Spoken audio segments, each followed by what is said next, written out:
Coca-Cola, Coffee Blanca at Virginia product delivery ngayong araw. At Graham Bar pala, available na rin sa ating tindahan. 15 pesos lang isa guys, kaya bili na kayo. Meron na tayo dito bagong paninda sa ating tindahan. Ayan, hindi tayo yung gumawa niyan. You try it out. Graham Bar. Mango flavor. Magaan.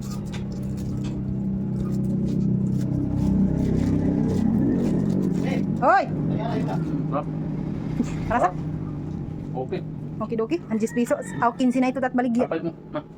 Panibagong araw, panibagong vlog na naman ulit tayo. So ito na nga guys, no, dumaan na dito sa atin yung Coca-Cola product dahil nakita ko yung ahente kahapon. Kaya sinabihan ko siya na dumaan na siya sa ating tindahan dahil wala na tayong mga Coca-Cola product. Ayan, halagang 4,000 mahigit yung ating binayaran dyan. Mga mismo lang at saka yung 1.5 yung aking binang bili-bili. Yung mga importante at mabenta lang din sa ating tindahan. Tapos ayun yung mga bote ng litro ng Coke. Sinuli namin yung iba. Tapos yung hindi naman kompleto yung bote ay pinalagyan ko na lang din. Isang case lang yung aking kinuha. Dahil nga is yung iba talaga ngayon guys, no? Yan no? Yan yung aking mga pinabili-bili. Yung iba kasi ngayon pag nabili ng litro na Coke or ano ba, basta bote ay pag may deposit kahit nga 10 piso na yung dineposito ko ay wala pa rin, hindi pa rin sinasauli. Kaya ayun, sabi ni Papa Odon, wag na daw kaming kukuha. Yun na lang isang case para nga sa susunod na pag mag-deliver sila ulit, pwede na natin isauli yung isang case. Tapos ayan, na yung mga ice namin, ililipat na yan ni Papa Odon doon sa kabilang freezer dahil ito is ano muna natin ipapadipros, no. Tapos yan, gagawa na naman ulit si Papa Odon ng ating mga ice na yung tatlo, 10 piso yung ating ice yung bentahan natin. Tapos ayan, kumuha na tayo ng yung nagtitrending ngayon na Graham Bar. Ayan, tinikman na nga ni Papa Odon, okay naman daw at masarap siya, no. Kahit yung tawag doon, kahit maliit lang siya pero masarap naman, sulit naman yung 10 piso mo. Yung puhunan namin dyan is 10 piso. Gusto ko sanang gumawa guys noon yung ganyan para pangbenta natin ngayong summer, kaso lang ay naku po, napaka-busy na natin, hindi ko na magagawa yan. Kaya ayan, bumili na lang ako. Yung puhunan niyan ay 10 piso, benta naman natin dito sa ating tindahan ay 15 pesos. At ako rin ay napatikim na nga dahil nga sabi ni Papa Odon ay masarap daw siya. Kaya ako naman ay tinikman natin, o di ba? Baka nga maubos lang to ng aking mga nuggets dito sa bahay natin. Ngayon wala pa akong nakapastin doon sa labas na meron tayong tinitinda na Graham Bar dito kasi kanina lang to dumating. Kahapon kasi ako nag-order ay hindi pa daw matigas, kaya ayun, kaninang umaga nag-deliver na siya. Kaya sa aking mga friend dyan, malapit sa ating tindahan, meron na po tayo ditong available na Graham Bar. 15 pesos yung binta natin dyan dahil nga sa kuryente pa lang.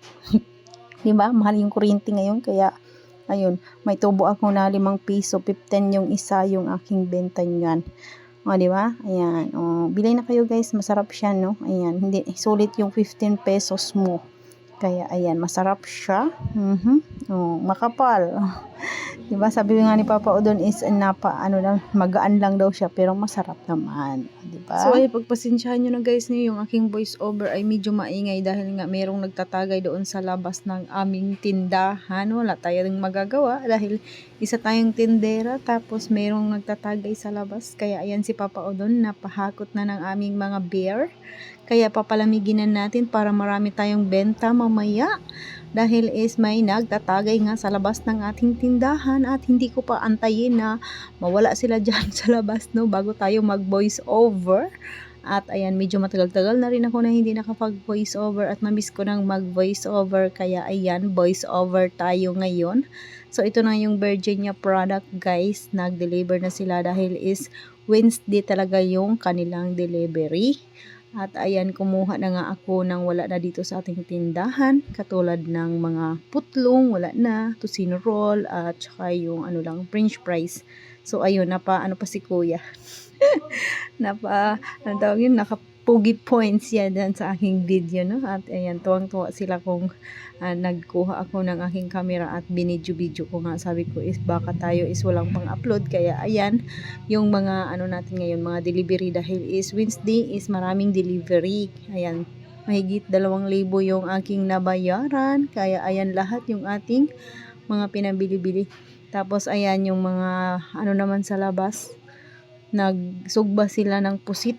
Kaya ayan, tinikman ko yung kanilang sinugba na pusit ay medyo masarap naman siya. Tapos meron silang ano yun, yung balanghoy sa Bisaya pa sa Winaray ay bilanghoy. Oh, di ba? Ayan yung kanilang pusit na hiniwa-hiwa. Ang sarap niya, guys. Ayan, yan sila. Nagkuha na nga sila ng partner sa pusit pangpulutan. Kumuha na ng kanilang alak. Ayan si Papa Udon din. Ay nakipagtagay din siya ngayon, no? So, maya din is matutulog na din siya na pang patulog lang daw. Kaya ayan, nagtagay sila kahit kunti lang. Tapos yung mga tambay na lang sa labas yung natira, guys. Nagtatagay sila ngayon. Kaya yung ating voice over ay medyo maingay. Kaya ayan si Papa Udo naman sa oras na ngayon na oras na ito ay natulog na siya dahil nga mag-duty yun ngayong gabing ito. Siya yung duty. Nagsali lang yan siya dyan sa pagtagay-tagay dahil is pang patulog lang daw. Kaya ayan, medyo yun talaga yung kasiyahan ng mga lalaki, no? Yung tagay-tagay talaga. Tapos yung usapan, di ba? Tapos ito na yung ating third delivery. Yan, habang ako ay nandito sa tindahan kanina, biglang dumating yung ating coffee blanca. So, ating kinuha is isang box na yung Kopi Ko Blanca, guys, dahil is kahapon pa kami naubusan ng Kopi Ko Blanca. Tapos itong Champion, hindi talaga ako nag-grocery kasi nga inantay ko talaga sila na mag-deliver. Ayan, lahat yung ating binayaran is 1.8. Kaya yung benta natin ngayon ay wala na naman tayong benta dahil is yan, binili natin lahat.